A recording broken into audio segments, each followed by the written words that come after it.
하나님의 은혜가 이 저녁에 성도 여러분들의 삶에 가득 넘치기를 기도합니다. 우리 다 같이 하나님의 말씀 에스겔 22장 23절에서 31절 말씀 다 같이 보시겠습니다. 여호와의 말씀이 내게 임하여 가라사대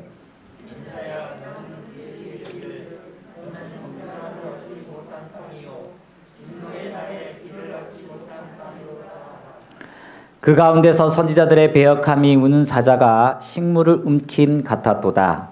그들이 사람의 영혼을 삼켰으며 전제와 보물을 탈취하며 갑으로 그 가운데 많게 하였으며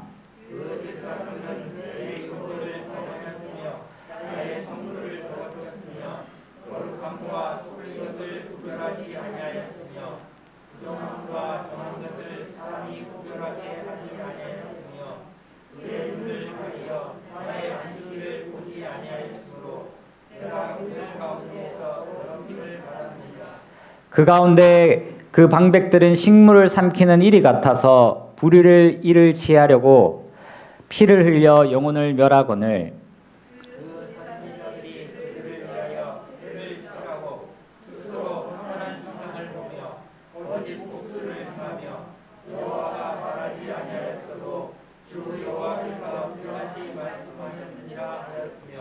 이 땅 백성은 강포하며 늑탈하며 가난하고 궁핍한 자를 압제하였으며 우고한 자를 불법으로 학대하였으므로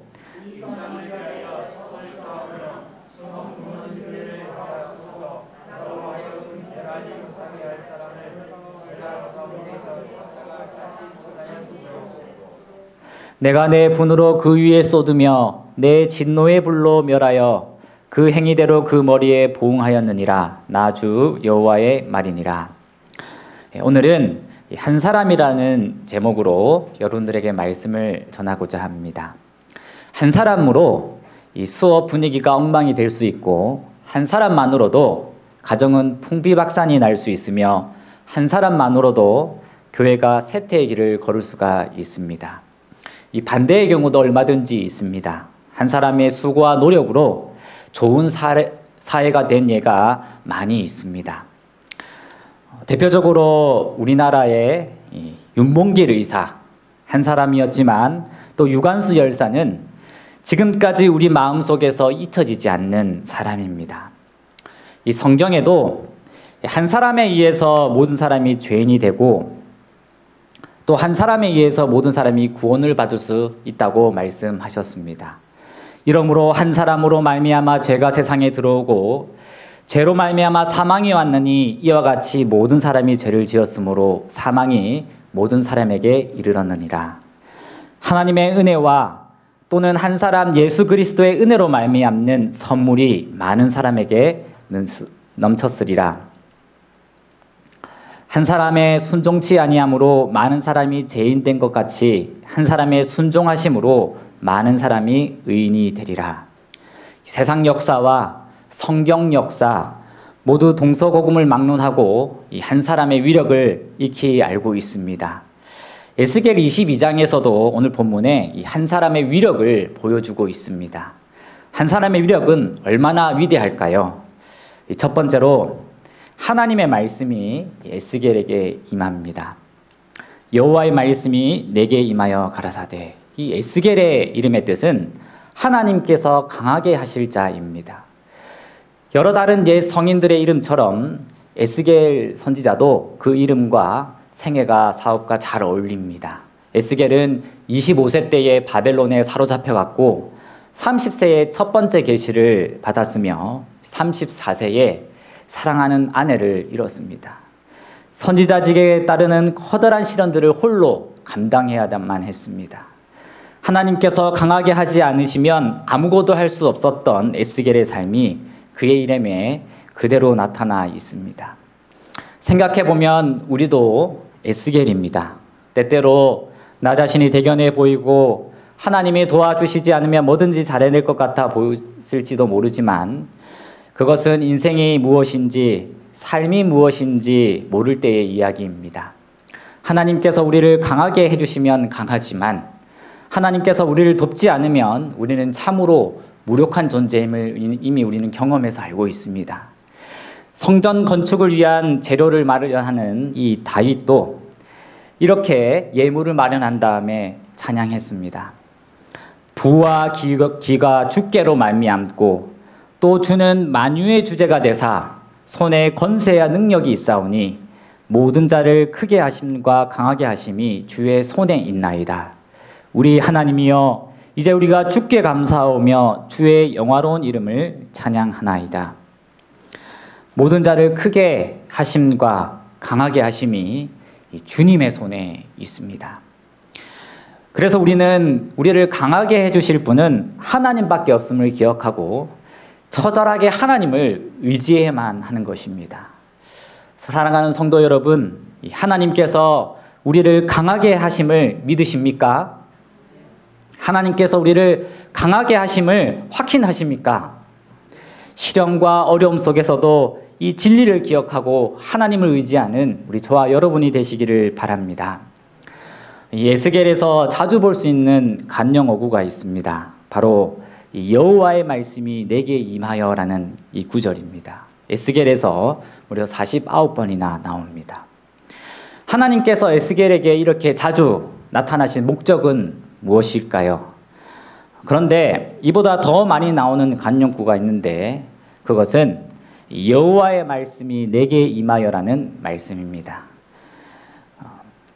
너희로 나를 여호와인 줄로 알게 하려 함이라라는 이 말씀인데 이것이 무려 70번이나 더 많이 반복되고 있습니다. 하나님께서 에스겔에게 임하신 이유는 바로 에스겔과 그의 청중들로 하여금 여호와 하나님임을 알게 하기 위함임을 우리는 알 수 있습니다. 하나님의 말씀이 우리에게 임할 때에 우리가 하나님의 알게 하십니다. 하나님의 말씀을 읽거나 듣거나 묵상할 때에 하나님의 말씀이 우리에게 임하는 그 경험이 통하여서 우리는 정말로 하나님을 더 믿게 되고 알게 되는 것입니다. 그래서 그 하나님을 알 때에 우리는 하나님이 나를 강하게 해주심을 깨닫게 됩니다. 더 이상 무력하거나 연약해지지 않고 우리는 진정 하나님께서 나를 강하게 하셨다고 우리는 찬양을 돌릴 수 있게 되는 것입니다. 에스겔도 마찬가지였습니다. 그래서 이 에스겔은 하나님이 강하게 하심을 경험한 뒤에 또 그를 하나님께서 인자라고 부르시는 것을 듣게 됩니다. 여호와의 말씀이 내게 임하여 가라사대 인자야 너는 그에게 이르기를 너는 정결함을 얻지 못한 땅이요 진노의 날에 비를 얻지 못한 땅이로라 하라. 여기서 에스겔을 인자라고 부르십니다. 히브리어에는 이 사람을 나타내는 단어가 몇 가지 있습니다. 첫 번째로 이시, 남자하고 남편이고 두 번째는 에노시, 인간의 연약성, 질병, 죽음을 면할 수 없는 상태, 세 번째로는 아담, 일반적인 의미에서 사람, 네 번째로 게베르, 젊음의 활기를 지닌 사람입니다. 그런데 여기서 하나님께서 에스겔을 부르실 때에 인자야라 하고 하면서 세 번째로 일반적인 의미 이 사람으로 부르셨습니다. 에스겔에서 93번이나 이 같은 단어가 반복됩니다. 하나님께서 에스겔을 부르실 때에 왜 인자라고 부르셨을까? 인자는 벳 아담이라고 해서 사람의 아들이라고 했습니다. 하나님께서 에스겔을 인자라고 부르신 까닭은 에스겔이 인류의 일원이라는 사실을 깨닫기를 원하신 것입니다. 인자로 지칭되는 것은 동료 피조물을 위하여 강한 열정을 가지고 개인적으로 혹은 공적으로 봉사하라는 요청이다. 하나님께서는 멸망해 가는 사람들에게 기별을 전할 통로로 천사를 사용하지 않으시고 초자연적인 음성을 통하여 사람들에게 기별을 들려줄 수 있으셨지만 그렇게 않으시고 사람을 통하여 기별을 전하기 원하셨습니다. 사람들이 복음을 전할 때에 기쁨을 얻을 수 있고 또한 자신이 구원을 얻을 수 있기 때문입니다. 우리가 이 땅에서 이 말씀에 어떻게 반응하냐에 따라서 영생을 얻기도 하고 잃을 수도 있습니다. 이 성경에 보면 12지파 중에 심의라는 지파가 나옵니다. 정말 연약하고 보잘것없는 지파였는데 유다 지파 곁에 살면서 큰 도움을 얻고 부강하게 됩니다. 그런데 이렇게 후에 하나님이 먼저 심의 지파를 도와주기 전에 유다 지파에게 큰 복을 주신 이유는 바로 심의 지파가 도움이 필요할 때마다 어떻게 했냐면 유다 지파가 도움을 주었기 때문이었습니다. 하나님은 나그네에게 물을 준 자를 잘했다 칭하시고 또 나누는 자에게 더 강하고 부강하게 하십니다. 즉 우리는 사람의 아들 인자입니다. 하나님은 우리를 오늘 인자라고 부르십니다. 우리가 사람의 아들임을 인식할 때에 바로 하나님께서 우리에게 맡겨주신 이 복음 전도자의 사명을 우리는 깨닫고 그러한 삶을 살게 되는 것입니다. 우리가 잘 아는 이 말씀에 보면 그 후에 얼마나 하나님이 우리에게 간절히 원하는 호소가 담겨 있는지 이 말씀을 통해서 우리는 알 수 있습니다. 그런즉 누구든지 그리스도 안에 있으면 새로운 피조물이라 이전 것은 지나갔으니 보라 새 것이 되었도다. 모든 것이 하나님께로 났나니 저가 그리스도로 말미암아 우리를 자기와 화목하게 하시고 또 우리에게 화목하게 하는 직책을 주셨으니 이는 하나님께서 그리스도 안에 계시사 세상을 자기와 화목하게 하시며 저희의 죄를 저희에게 돌리지 아니하시고 화목하게 하는 말씀을 우리에게 부탁하셨느니라. 이 세상에는 하나님과 등 돌린 채 살아가고 있는 사람이 적지 않습니다. 우리 가족, 우리 이웃, 우리 친구, 우리 친척, 우리가 알고 있는 사람들 중에서 하나님과 등 돌린 채 살아가는 사람들이 얼마나 많습니까? 그런데 하나님께서 우리에게 화목케 하는 직책과 화목케 하는 말씀을 주셔서 화목하라고 우리에게 말씀하십니다. 우리는 오늘 나에게 말씀하시는 사명을 재확인하고 사명에 충실한 하나님의 자녀가 되기로 다시금 결심하는 저와 여러분이 되시기를 바랍니다. 하나님께서 주신 사명을 깨닫고 헌신하셔서 하나님을 기뻐하게 하는 자가 되시기를 바랍니다. 예배를 드리고 모여 기도를 하고 또 영적인 친교 모임을 가지고 우리는 산으로 들러 나갈 수 있습니다. 특별히 우리는 코로나 때이지만 오히려 이때에 외로움을 느끼는 사람들이 더 많이 있습니다. 이때에 개인적으로 다가가 관계를 맺고 하나님의 사랑을 전하기가 더 좋은 기회일 수 있는 것입니다. 모든 제7일 안식일 예수 재림교인들은 내가 새 천사의 기별을 전하기 위해 무엇을 할 수 있을까 하고 자신에게 물어보라. 그리스도께서 당신의 종에게 이 기별을 주셔서 교회에 그것을 전하도록 하기 위하여 이 세상에 오셨다. 이 기별은 모든 나라와 족속과 방언과 백성들에게 전파되어야 한다. 세 번째로 이스라엘은 이 정결함을 얻지 못한 땅, 진노의 날에 비를 얻지 못한 땅임을 오늘 본문에 묘사합니다. 인자야 너는 그에게 이르기를 너는 정결함을 얻지 못한 땅이요 진노의 날에 비를 얻지 못한 땅이라 하라. 우리말에 신토불이라는 말이 있습니다.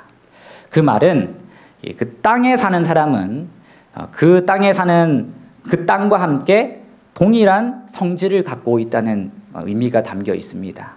땅이 비옥하면 그 땅에 사는 사람도 좋고 땅이 박토하면 그 땅에 사는 사람도 비슷한 상태라고 합니다. 그런데 이렇게 보는 근거가 무엇이냐면 성경에서도 아담과 하와가 범죄했을 때 땅이 저주를 받은 것, 가인이 아벨을 죽였을 때 밭을 갈아도 땅이 다시는 효력을 내게 주지 아니할 것이라는 이 하나님의 선고의 근거를 찾을 수 있습니다. 이사야 35장에는 반대의 말도 있습니다. 광야에서 물이 솟고 사망에서 시내가 흐르고 뜨거운 사막이 변하여 못이 되고 메마른 땅이 변하여 될 것이라는 하나님의 희망의 말씀도 있습니다. 그래서 우리가 이 말씀을 볼 때에 이 땅의 변화는 사람이 변화했을 때에 이루어지는 역사입니다. 땅과 사람은 불가분 관계에 있는 것입니다. 에스겔 22장 25절에서 31절의 말씀에서 이스라엘이 왜 정결함을 얻지 못한 땅인지 진노의 날에 비를 얻지 못한 땅인지 묘사하고 있습니다. 그 첫 번째로 예루살렘이 왜 그런 땅이 되었냐면 선지자들의 배역함입니다. 그 가운데에서 선지자들의 배역함이 우는 사자가 식물을 삼킴 같았도다. 그들이 사람의 영혼을 삼켰으며 전제와 보물을 탈취하며 갑으로 그 가운데 많게 하였으며 그 선지자들이 그들을 위하여 회를 칠하고 스스로 허탄한 이상을 보며 거짓 복수를 행하며 여호와가 말하지 아니하였어도 주 여호와의 말씀이라 하였으며. 두 번째로 오늘 본문에서 이 제사장들의 악행이 있었다 합니다. 그 제사장들은 내 율법을 범하였으며 나의 성물을 더럽혔으며 거룩함과 속된 것을 분변치 아니하였으며 부정함과 정한 것을 사람으로 분변하게 하지 아니하였으며 그 눈을 가리어 나의 안식일을 보지 아니하였으므로 내가 그 가운데서 더럽힘을 받았느니라. 세 번째로는 방백들의 착취입니다. 그 가운데 백성들은 식물을 삼키는 일이 같아서 불의의 일을 취하려고 피를 흘려 영혼을 멀어했거늘. 마지막 네 번째로 백성들의 강포와 늑탈입니다. 이 땅 백성은 강포하며 늑탈하며 가난하고 궁핍한 자를 압제하였으며 우고한 자를 불법하게 학대하였으므로 선지자, 제사장, 방백, 백성 모두 다 한 통속이 되어서 하나님을 거역하고 있었던 것입니다. 총체적인 난국이었습니다. 멸망이 불가피한 상황이었던 것입니다. 그래서 하나님은 멸망시키기 전에 다시 한번 한 사람을 찾으십니다. 이 땅을 위하여 성을 쌓으며 성 묻어진 데를 막아서서 나로 멸하지 못하게 할 사람을 찾아보셨습니다. 근데 여러분 찾았는데 찾았습니까? 못 찾았습니까? 찾아보았지만 도무지 찾을 수가 없었습니다. 한 사람도 찾지 못하다가 하나님께서 어떻게 하시냐면 에스겔 22장 31절에 내가 내 분으로 그 위에 쏟으며 내 진노의 불로 멸하여 그 행위대로 그 머리에 보응하였느니라. 주 여호와의 말이니라. 여러분 소돔과 고모라가 왜 멸망했습니까? 의인 10사람이 없어서 멸망했습니까? 소돔과 고모라가 멸망한 까닭은 이 두 도시에 의인 한 사람이 없어서였습니다. 예루살렘이 멸망한 것도 한 사람의 중재자가 없었기 때문에 멸망한 것이었습니다. 하나님께서 이 상황을 매우 이상하게 여기셨습니다. 사람이 없음을 보시며 중재자 없음을 이상히 여기셨으므로. 그런데 이 비정상적인 상황을 정상으로 환원시킬 수 있는 분은 하나님이십니다. 하나님께서 역사하실 때에 우리는 동료 인간을 위한 중재자로 쓰임을 받을 수 있습니다. 이 땅을 위하여 성을 쌓으며 이 성 무너진 데를 막으셔서 하나님께서 성을 멸하지 못하게 할 사람을 오늘도 주님은 찾고 계시는 겁니다. 이런 사람이 우리나라에 있으면 우리나라가 살고, 부산에 있으면 부산이 살고, 교회에 있으면 우리 교회가 살 수 있습니다. 그런데 이런 사람이 단 한 사람도 없으면 우리가 사는 땅은 정결함을 얻지 못하고 진노의 날에 비를 얻지 못한 땅이 되어 멸망을 피할 길이 없게 되는 것입니다. 근데 여러분, 근데 정말 한 사람으로 가능할까요? 어떻습니까? 가능할 것 같습니까? 가능 안 할 것 같습니까? 성을 쌓는 사람이 한 사람이 밖에 없다면 그 성을 어느 세월에 쌓을 수 있겠습니까? 무너진 성 사이에 막고 서 있는 사람이 한 사람밖에 없다면 그 성의 함락은 불을 보듯 뻔한 일입니다. 그런데 사람이 아니라 그 상대가 하나님이라면 문제는 전혀 달라집니다. 하나님이 함께 하시는 한 사람이 있다면 하나님께서는 그 성을 무너뜨리지 않으셨을 것이라고 말씀하십니다. 홀로 성을 섰는 미련한 사람, 홀로 무너진 성 사이에 있는 대책 없는 사람, 그런데 그 사람을 하나님이 지금도 찾고 계십니다.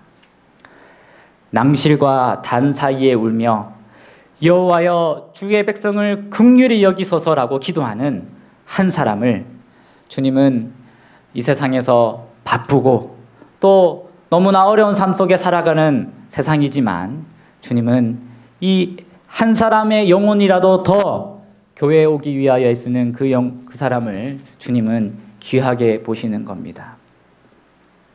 아마 나도 어쩌면 이 한 사람의 덕을 받는지 우리는 하늘 가서 제대로 알 수 있을 것입니다.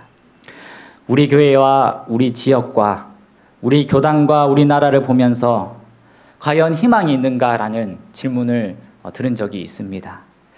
그런데 아직도 우리가 이렇게 건재하는 까닭은 적어도 이 한 사람이 있기 때문입니다. 누군지 몰라도 한 사람이 있기 때문에 우리가 아직 존재하는 것입니다. 엘리야 시대에는 7,000명이 있었습니다. 여러분, 제가 마지막으로 한 이야기를 들려드리고자 합니다. 이런 사람이 있었습니다. 그는 태어날 때부터 척추장애를 가지고 태어났습니다. 그리고 태어났을 때 지독히 가난했으며 어머니는 정신병력이 있었습니다. 그리고 아버지는 자살을 하셨고 또 그는 어릴 때 도둑문명을 썼을 뿐 아니라 학력은 초졸 학력이었습니다. 그래서 그는 이 평생 차별 대우를 받고 살았습니다. 그가 누구냐면 바로 키 134cm의 김혜영 선교사입니다. 그는 어릴 때 이렇게 생각했습니다. 내 인생은 왜 이렇게 불행한 일만 일어나나? 정말 죽고 싶다라는 생각입니다. 그럴 때마다 이 혜영 씨는 이 교회 십자가 앞에서 눈물을 쏟으며 밤을 샜습니다. 그러던 어느 날 밤 하늘과 별빛 속에서 그렇게 울고 있는데 이 혜영의 마음속에 예수님의 음성이 들렸습니다. 예수님이 말씀하셨습니다. 얘야, 내가 너를 용서하고 사랑하고 믿는단다. 내가 너의 친구란다. 너가 죽고 싶다고 하는데 내가 죽고 나면 내가 만든 이 아름다운 자연과 밤하늘의 별들이 너와 무슨 상관이 있겠니? 이 괴로워하며 울던 이 혜영은 예수님을 알게 되었고 이 가엾은 자기 자신을 친구 삼아 주신 예수님이 너무나 고마웠습니다. 그래서 혜영도 뭔가 이 주님께 예수님께 드리고 싶었습니다. 그런데 아무리 자기 자신을 둘러봐도 예수님께 드릴 것이 하나도 없었습니다. 몸은 장애인이었고 배운 것은 겨우 초등학교였고 든든한 가족이나 돈도 없었습니다. 그래서 혜영은 곰곰이 생각하다가 이렇게 말을 합니다. 예수님, 제가 드릴 것이라고는 마음 하나밖에 없습니다. 이 마음을 드리니 받아주시길 바랍니다. 그래서 혜영은 마음에 결심하기를 그래, 어차피 살아야 한다면 죽을 각오로 열심히 살아보자. 그러면 최선을 다해 살았다는 말은 할 수 있지 않은가라고 해서 정말 그가 주어진 삶을 최선을 다하여 삽니다. 2년 후에 장애인 기능 올림픽 대회에서 이 3위를 합니다. 이 자신감을 얻은 혜영은 이번에는 전국 기능 올림픽 대회에 장애인이 아닌 일반 사람의 경기에 나가게 됩니다. 사람들은 너가 잘했지만 일반 사람들의 경기에 나가면 상처를 받고 운이 좋아서 그렇게 된 거니까 나가지 말라고 말렸습니다. 그런데 나가서 1984년에는 금메달을 받고 1985년도에는 세계 기능 올림픽 대회에서 우리나라 국가대표로 출전해서 금메달을 받습니다. 이 대회가 끝나고 신문과 방송을 통해 이 혜영의 이야기는 여러 차례 소개됩니다. 만 19세에 전국대회 금메달 2개, 세계대회 금메달 1, 이 중고등학교 검정고시 합격, 산업훈장 수여. 혜영의 인생은 정말 완전히 변해서 이 하늘을 날 수 있을 것 같았습니다. 사람들의 안정과 인정과 부러움을 받았습니다. 그런데 이런 잘 나가던 혜영의 인생에게 브레이크가 걸리는 사건이 있게 됩니다. 바로 이 대학 입시입니다. 악으로 깡으로 온갖 역경을 다 견뎌내온 그였지만 이 대학에는 번번이 실패하게 됩니다. 계속된 입시의 실패로 혜영의 마음은 너무나 낙심되고 또 슬펐습니다. 그래서 이제는 온몸에 힘이 빠져서 움직일 수도 없고 하루 종일 누워 지내던 어느 날 그의 마음에 다시 말씀하시는 하나님의 음성을 듣습니다. 너를 필요로 하는 곳으로 가면 어떻겠니? 남들도 다 하는 일이 아니라 내가 시키는 것을 하면 어떻니? 아이고 주님, 무슨 말씀이세요? 저 이제 좀 살만해요. 대학도 가고 돈도 벌고 성공이 눈앞에 있다고요. 그냥 좀 살게 도와주세요. 성공. 이 세상 사람들이 가는 그 길을 너까지 갈 것 없다. 너의 마음을 지킬지어다. 하나님, 그러지 마세요. 건강하고 대학도 졸업하고 멀쩡한 사람 많잖아요. 그 사람들 데려다 쓰세요. 제가 하고 싶은 일 할래요. 제가 어떻게 이룬 성공인데 그러세요. 예수님이 말씀하십니다. 너는 나에게 마음을 바치겠다고 하지 않았니? 내 마음을 내가 가져가겠다는데 무슨 말을 하느냐? 자기 마음에 조용히 말씀하시는 이 하나님의 음성을 듣고 혜영은 그가 성공한 삶을 살았지만 다시 하나님을 믿는 사람으로 살아보기로 결심합니다. 한국에서 온갖 노력을 기울이며 성공을 쫓다가 허망하게 죽는 것이 아니라 차라리 하나님이 시키는 일을 하다가 죽는 것을 선택한 것입니다. 그래서 가장 도움이 필요한 곳이 어딜까 하다가 아프리카 보츠나와라는 곳으로 갑니다.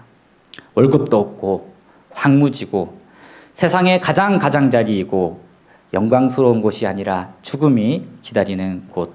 그러나 이 해영을 필요로 하는 곳이었습니다.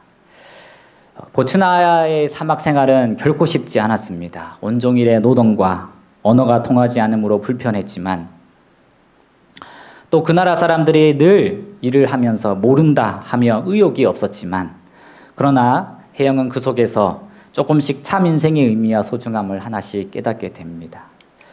그러던 어느 날 학생들이 와서 그에게 오몬틀토나라고 합니다. 이게 무슨 말이냐면 와 정말 당신 이뻐요 라는 말이었습니다.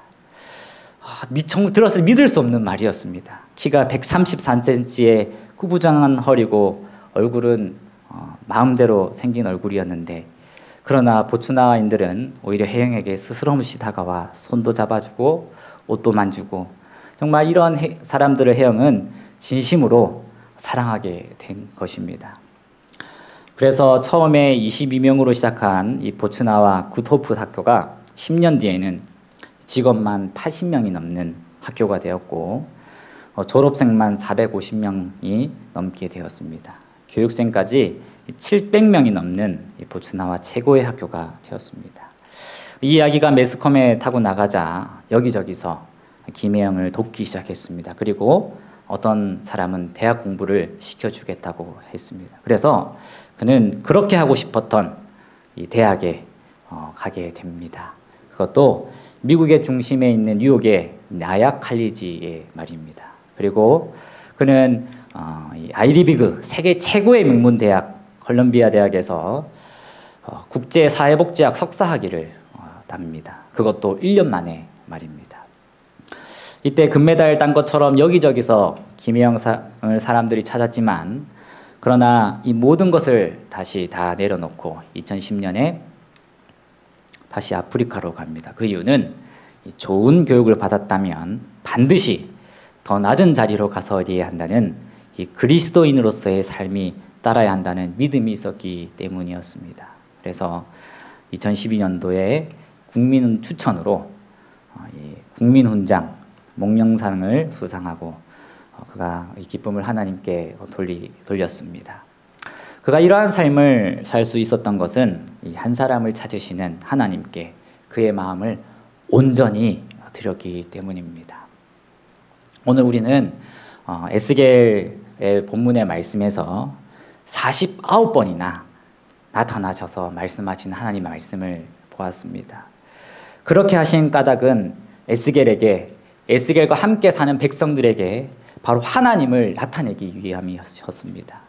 그래서 그 하나님을 알게 될 때에 우리는 하나님께서 찾으시는 한 사람이 되게 될 것이고, 그 사람 때문에 우리 모두는 이 하나님의 멸망을 피하고 구원을 받게 될 것입니다. 여러분, 그 한 사람이 되어 보시지 않으시겠습니까? 근데 그 한 사람이 되기 위해서는 나의 마음을 온전히 주님께 바쳐야 됩니다. 우리 모두는 연약합니다. 그런데 하나님께서 강하게 해주실 때에 강하게 됩니다. 이 날마다 우리 자신을 하나님의 은혜가 임하는 자리에 두심으로 하나님의 은혜를 풍성히 누려서 정말 그것을 나누고 전하며 내가 있는 곳이 하나님의 빛이 드러나는 그런 현대의 에스겔이 되기를 간절히 바라며 오늘 말씀을 마치겠습니다. 아버지 하나님, 또 우리 자신을 간절히 원하시는 하나님의 음성을 우리에게 들려주시니 감사합니다. 하나님, 그러나 세상이 날이 갈수록 하나님으로부터 우리의 마음을 빼앗는 많은 것들이 우리를 넘어뜨리고 또 우리의 앞길을 막습니다. 아버지 하나님, 진실로 회개하는 심령을 우리에게 허락하여 주시옵소서. 울며 낭실 사이에서 기도하시는 예수님의 모습을 따라서 우리에게도 애통하는 심령을 허락하여 주시옵시고, 한 사람을 찾으시는 하나님께 나아가 우리를 온전히 드리며 또 하나님의 그 뜻을 우리를 통하여 이루는 주님의 아버지 도구로 우리를 사용하여 주시옵소서. 우리 사랑하는 성도님들의 삶에 하나님의 넘치는 축복을 허락하여 주시옵시고, 하나님을 믿을 때에 아버지 우리의 자녀를 인도하시고 또 우리의 가정을 지키시는 그 하나님께 감사하며 또 주님 안에 거하는 우리 모두가 되게 하여 주시옵소서. 주님께 모든 것을 맡기며 예수님 이름으로 기도드립니다.